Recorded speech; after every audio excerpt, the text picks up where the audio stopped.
Hey, welcome back to another episode of Addicted to Gear. In this video, I'll be showing you the steps that I take when I assemble a guitar. As you know, I'm putting together a really nice looking Olympic white Telecaster that I really wanted to have for a long time. I purchased all the parts required for the build. I had a little bit of adventures with a few adventures with some eBay sellers. I talked about that in my last videos. If you haven't checked those out, please do. Things don't always go smooth when you're looking at building a guitar on your own. Assembling the required components and parts that you need is part of the adventure. If you're lucky enough to have a source close to you where you can get all the parts, fantastic. I find that usually I can't get everything in one location, so I source what I can locally from stores in and around my city. But most of the stuff that I get, I end up buying off eBay or other, available sources like Amazon or other stores that sell components and parts. So sometimes things go smooth, sometimes they don't. In this case, the neck was a little bit of a hassle. The bridge also caused me a little bit of heartburn, let's say, because I thought it disappeared, but it eventually turned up. It was sent to the wrong address, even though there was a tracking number on the item. The US Postal Service was useless. They couldn't track it. The Canadian Postal Service was useless. They couldn't track it. I don't understand why they even make you pay for a tracking number when they can't even use it when something happens. Anyways, that's water under the bridge. I got the parts. I got everything I needed to actually start the project. So I jumped into it and started putting things together. I videotaped some stuff here and there, and that's what I'm going to be showing you. Basically, what I did to install the neck, put in the pickguard, drill the holes for the pickguard, the neck as well, the tuners, just various little things. Nothing too critical, but I thought I'd share it with you because I got a lot of comments suggesting that I share the process. So here it is. Let's have a look, and hopefully you guys will find it interesting. So I've already taken a jump start at this build. This is the second build. The first one I was working on was my red flamed humbucker Telecaster, which will be worked on after this one, just because I have received finally all of the parts that I need, and that was somewhat of an adventure. If you guys have watched my last video, you'll know how much fun I had with this neck that I ended up getting from an eBay seller that I'm not very fond of anymore. Anyways, long story short, I've also had a little bit of an adventure with the bridge that I ordered from another eBay seller, and it wasn't really their fault, but they sent me the bridge and it disappeared. They had some kind of a tracking number on it, but they were unable to identify where it was delivered, so I really don't understand what kind of a tracking number that is. It turns out it was delivered to the wrong address, and thanks to one of my neighbors, she dropped it off just the other day, so I was really happy that I didn't lose out on that deal. The bridge itself fits perfectly, and I opted for this bridge for a couple of reasons. First of all, the metal that it's made out of seems to be a lot more sturdy than the one I had, and primarily I wanted to have the compensated saddles. These are brass saddles that are compensated, as you can see here. I chose this bridge for a couple of reasons. Primarily, I like the fact that the metal seems to be a little bit more solid. It's perfectly flat, which helps reduce any kind of microphonics in the pickups, which is commonly a problem with Telecasters. Then after that, I also wanted to have the compensated saddles here, and as you can see, they're brass saddles, but they're notched out, and that'll make getting the guitar intonated properly a lot easier.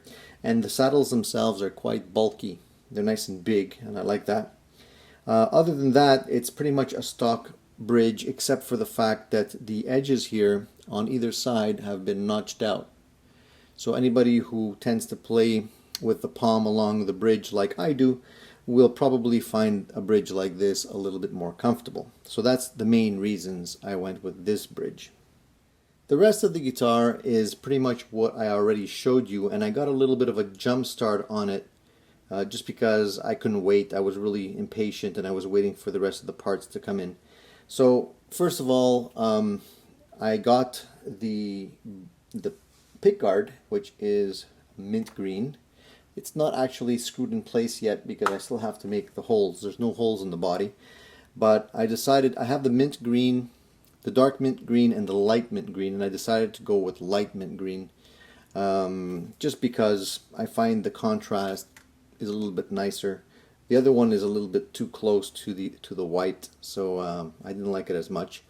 Now I have to locate the positioning for the neck pickup properly because it's screwed into the body and it's not exactly centered properly, so I want to just work on that today and get that aligned properly. So the goal today is to actually make the holes for the pickguard in the right place, adjust the neck pickup so that it's located properly, and then drill the holes on the neck for the neck plate and install that. Once that's done, the only thing left to do at that point is the wiring, and I'll leave that for last.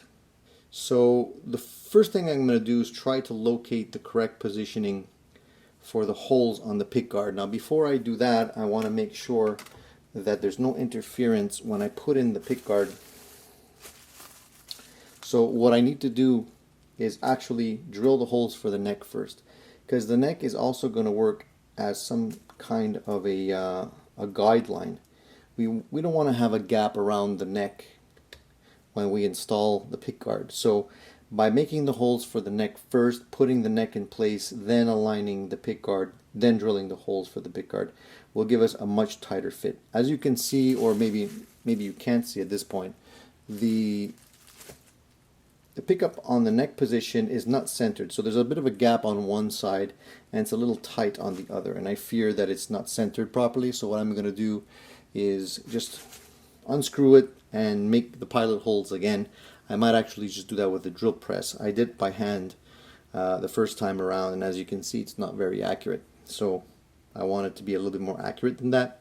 So I might go ahead and use the drill press, the switch, the knobs, the pots. I've decided to go with the Born pots in this case just because I wanted to try them out. I've heard some good things. The position switch is a Switchcraft, and I'm using an orange drop capacitor for the tone.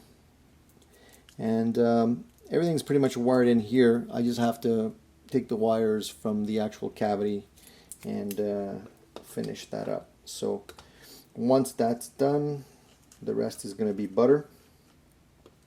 I haven't shielded anything yet. If there's noise, if I find that there's a lot of noise with the single coil pickups, I might use some copper tape and shield the cavities, but I'll wait to see if it's really necessary. Sometimes it's really not. So let's go ahead and try and figure out how we're going to make the holes in the neck.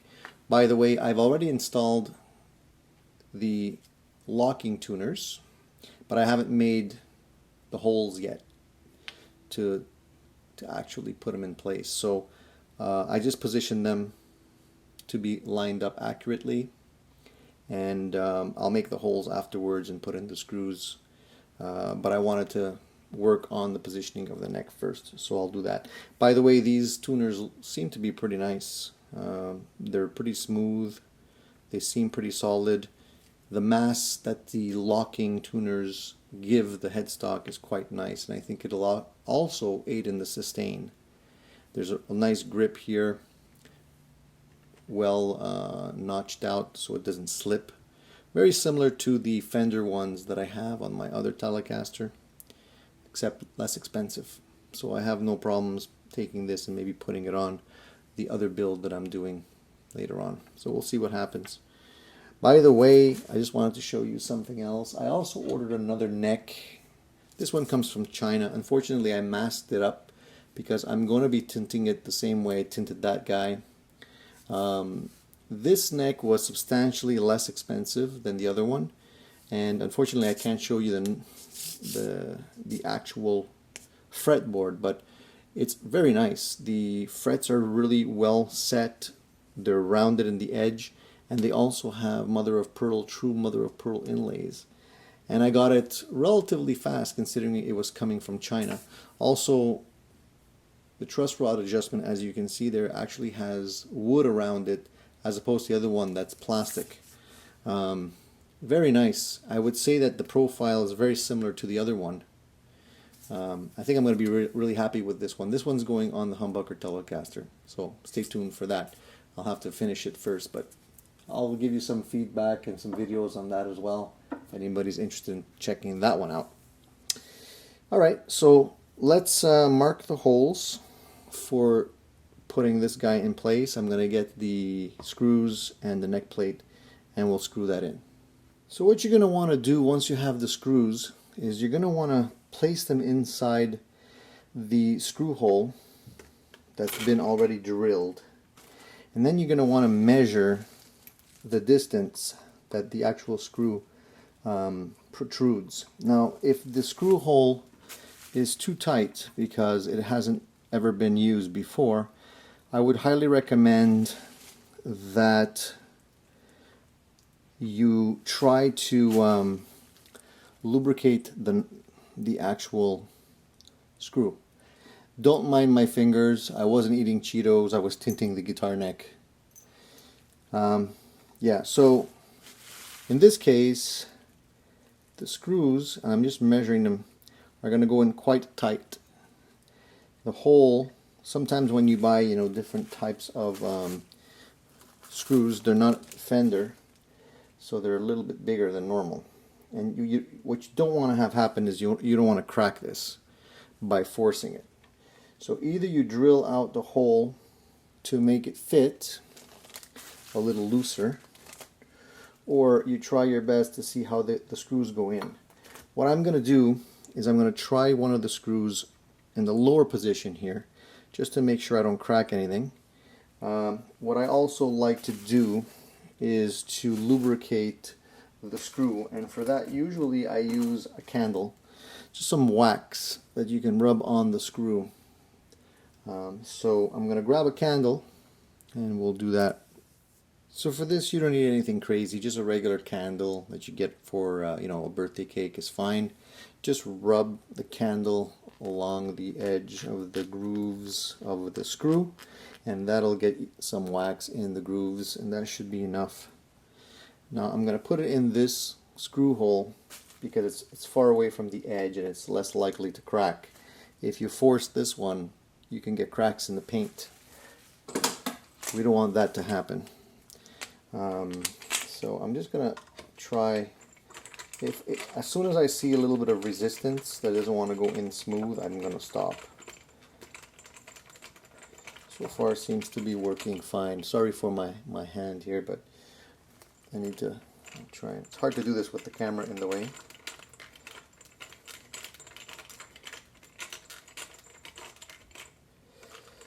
So far so good.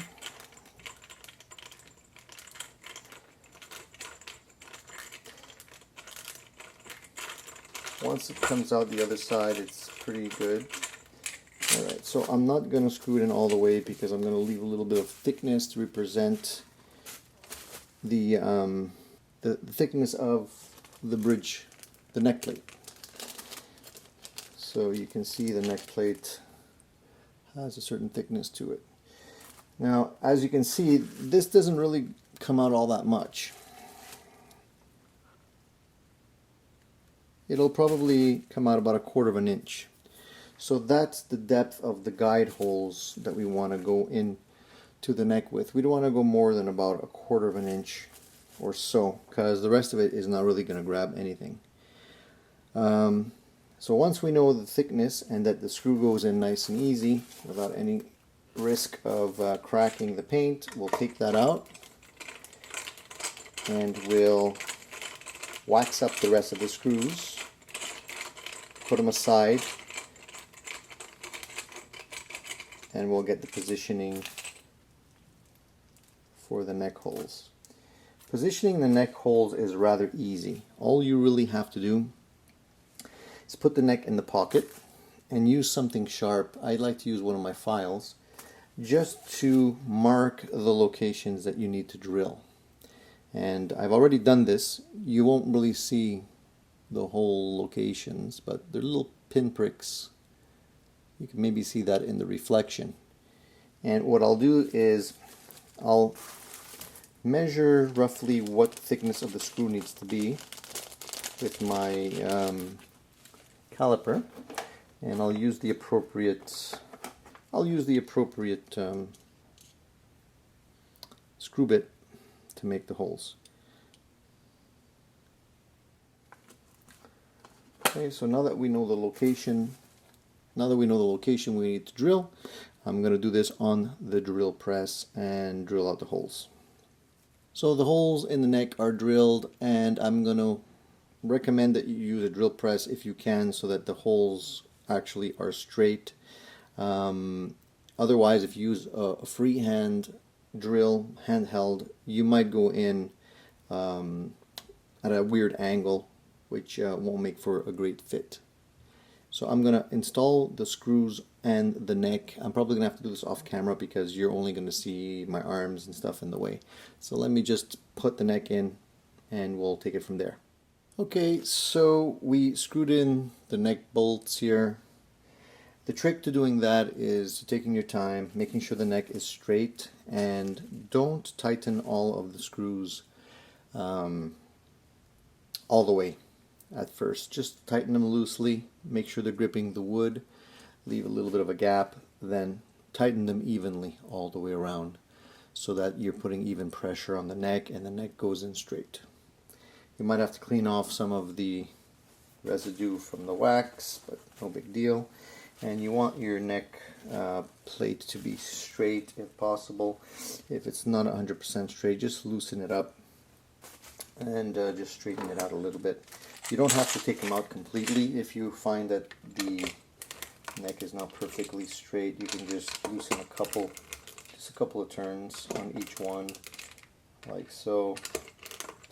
Straighten it out, because the actual screws are fluted, so they're not always going to be 100% straight. They tend to push a little bit, so you might have to just adjust a little bit and then screw it back down. So. Okay, let's move on to the other side so we can figure out where we're going to make the holes for the pickguard now. Okay, so right now there's an issue with the alignment of the neck pickup. So we're going to take the neck pickup out completely. And because it's screwed into the wood, lining the neck pickup when there's no pre-drilled holes is a little tricky. A lot of times you can get pickguards now that have the holes drilled in so that you can actually adjust the pickup. If you can get those, you can get them. They would have a hole on either side. If not, you can actually drill your own if you're handy. And it's quite a bit more practical to be using those if you're constantly adjusting the height of your pickups. I don't know if you can see in the hole there, but there's little holes drilled. So you see the little holes that are drilled in there. Well, they're not aligned. So this one's a little bit off-centered as opposed to that one. So I want to center that as much as possible so that it doesn't push the pickguard. So I slightly adjusted the positioning of the neck pickup. It seems to be more aligned now. So when I put in the pickguard, between the proper alignment of the neck pickup and the actual neck itself, I can get a good representation. What you want to make sure of is that the bridge and the edge of your pickguard are evenly spaced all the way. You don't want something to be crooked there. And you might also want to test by putting in your switch, because that should also fit in nicely in the little groove here. If it doesn't, then something's out of whack. You might want to readjust. What I will do when everything is lined up and everything seems to be lined up properly now, I'll put down some tape, some regular painter's tape where I'm going to be drilling the holes. I'll mark the holes with a Sharpie or a pencil, and then I'll drill them all with using the drill press to make sure they're nice and straight. It's a good idea to do this so that you don't mark up the paint and scratch the paint when you're doing this. So let me start off by doing that, just by cutting a couple of pieces of tape. You don't have to be super accurate, but you want to be in the ballpark. So let's put one piece there, one piece along the neck here. And basically you should be able to see the tape here, which is good. You know, a few more pieces on this side here. So I'll just put one here. If you have scissors, obviously you're better off using scissors, but I kind of know more or less where the screws are going to be. I've done this a couple of times already. There and there. So I'll do the pickguard first, and then I'll do the actual cavity here for the switch. But you can already put the tape down for the switch routing. Might as well do them all at the same time. So you can use a Sharpie. Very simple. Just make sure everything is aligned one more time.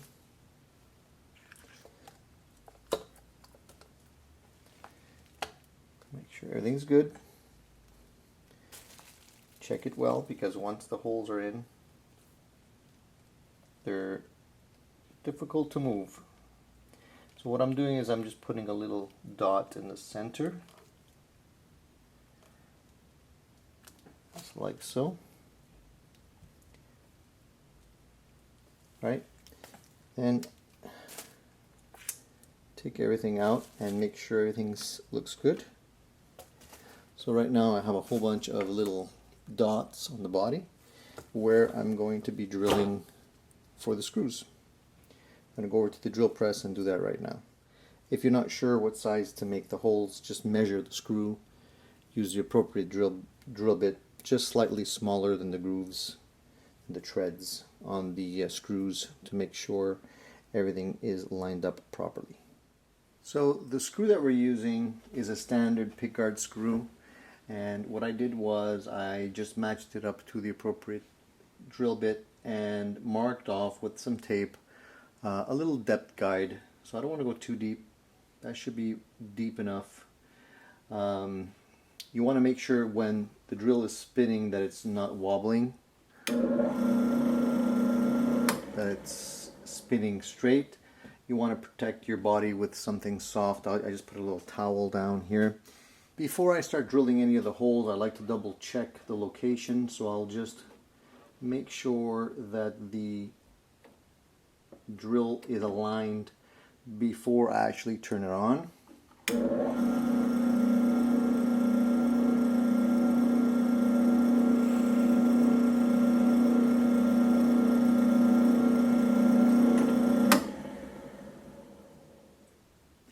That's pretty much all there is to it. You just want to make sure you go slow. You don't want to crack the paint or anything like that, and just do all of them the same way. So one of the reasons why I like a body that's not pre-drilled is because it's easier to match up with pickguards and whatnot if you need to buy them and they're not necessarily going to match up the holes you already have on your body. That can be a little bit of a pain. So once the holes are drilled, everything looks like it's lined up properly, we can start test fitting everything. No need to put everything in right away because we still have the wiring to do. We just want to make sure that all the holes do line up properly, and it looks like they do. Good. If a hole's slightly off, it's no big deal because, you know, the screw head will compensate for it. You don't have to be 100% accurate. As long as you're in the ballpark, it should be fine. Technically, I like to leave the tape on until I'm done. Just protects the body a little bit more from scratches and whatnot. But at this point, the other thing we need to do is drill the holes for the tuners on the neck side. I should have actually done that before. It would have been easier for me to do that without having the weight of the body to have to compensate by holding the weight of the body.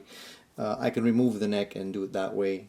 I prefer not to remove the neck too many times because then the holes tend to get a little bit loose, and I don't necessarily like the neck joint to be loose like that. So I'll just try making the holes just by holding the guitar. It's doable, just needs a little bit more patience, so I'll do that right now. Alright, so when we do this one, it's the same thing. We want to be able to make sure we don't go through the thickness of the front of the headstock with our drill. So I marked off a stop, and we're just going to measure before we drill. Make sure your guitar is straight, and then drill.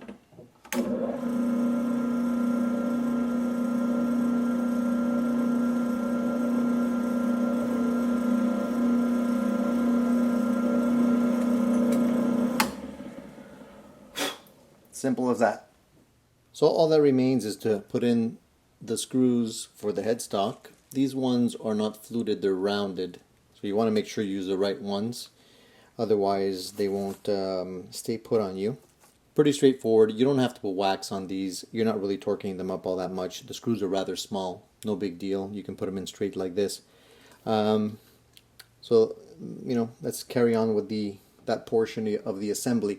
And, you know, to note, I call this really guitar assembling, not really a guitar build, because I'm not really building the guitar from scratch. It's really pretty much just putting the guitar together, the parts in the proper place. So if you have the proper parts that fit properly, it's a piece of cake, really. It's just a question of having a little bit of patience.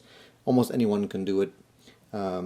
So I recommend you guys try it if you haven't already done so, because it teaches you the ins and outs of guitars and what makes them play well and what doesn't. So even if the build doesn't turn out properly, it'll give you the opportunity to identify what elements didn't make the guitar turn out the way you want it to. And it'll also help you when you're purchasing other guitars. It'll allow you to spot things right away when they're out of place. So let me just put in these screws here, and then we'll carry on. So here's a little teaser of the guitar put together. Really, it's not all that hard, and you know, if you do it a couple of times, you'll learn a whole lot of stuff that you probably never considered before. The key factor when you're putting together a parts caster like this is to make sure that you have the proper parts that do fit. The bridge is critical. If you buy the wrong bridge and it doesn't have the holes that line up properly, you're going to be in trouble with that. You want to make sure you buy quality components, good quality pots, good quality switches as well. It's a perfect time to make some adjustments and, you know, build things the way you want them to be. You know, I was considering maybe flipping this around, but I decided to keep the stock traditional layout. But I did make sure that I did buy good quality pots, good quality switches, a good quality bridge. And you know, one thing that I did change here is, you know, the type of input jack. I went for the more expensive type, which to me is a better option. It allows me to make sure that this thing doesn't spin because it actually has screws that go in there. It won't come out. It won't make the wires get tangled and start crapping out. So it's well worth, you know, putting in good quality pots. I haven't put the screws in here yet because I'm going to do the wiring first. Got to take everything out to do that, and then once the wiring is done, I'll put in the screws at the end. The string ferrules were not installed when I bought the body, so I bought some Fender string ferrules. These are good quality ferrules that fit in perfectly. Obviously you want to get the right ones. Same thing with, you know, the neck. Make sure that you get a good quality neck plate, because you can buy cheap ones from China, but they're thin made of cheap pot metal, not aligned properly. The screws are not good quality. You don't want to skimp on stuff like that. Same thing with the tuners. You know, tuners, if you're planning on putting some locking tuners in, now's the time to do it. You can go more expensive, you can go cheaper, you know, whatever you like, but you know, if you spend a few extra bucks at this point, you end up having something that will last a long time. So there you are, you guys. I hope somebody will get something beneficial out of this video. It shows you pretty much what happens when you start putting together, assembling a guitar. You know, the magic really happens when you finally start setting up the guitar. Assembly is easy. Anybody can do it as long as you have the appropriate parts. But once you start actually fine-tuning the setup in terms of the string height, the intonation, you know, the height of the pickups, the relief on the neck, the nut, the way that the nut slots are cut and everything like that, that's where, you know, a regular guitar becomes a beautiful guitar. That's where all the magic really happens. And you know, that's going to be another part of this whole series of putting together this Olympic white Telecaster. I'm not going to share with you the videos on, you know, the wiring and what goes into soldering the pickups in place, because it's kind of meticulous and kind of hard to see anything when you're working so close up with the camera and all that. Plus, there's a lot of information on that on the internet already, so you guys can find all that information, I'm sure. But I just wanted to just give you the heads up and show you what is actually going into it, and I think it's coming along really nicely. I'm really excited, and I can't wait to hear what the guitar sounds like. So I hope you guys are excited just like I am, and eventually I'll present the final work of art, the final assembled Olympic white Telecaster for all of you guys to enjoy, and I'll hopefully be able to play some sound clips on it for you so you can hear what it sounds like as well. I'm planning on putting in some Tone Rider pickups. I have a set of Tone Rider Classic Plus pickups, which are not extremely expensive, but I think sound pretty good. We'll throw those in and we'll see how they sound, and hopefully they'll be keepers. So stay tuned, because there'll be more of this Olympic white project coming up shortly. If you guys are enjoying these videos, please give me a thumbs up. If you haven't already subscribed to my channel, please click the subscribe button below. There's going to be more great videos coming your way. In the meantime, guys, thanks for tuning in, and stay tuned and keep rocking.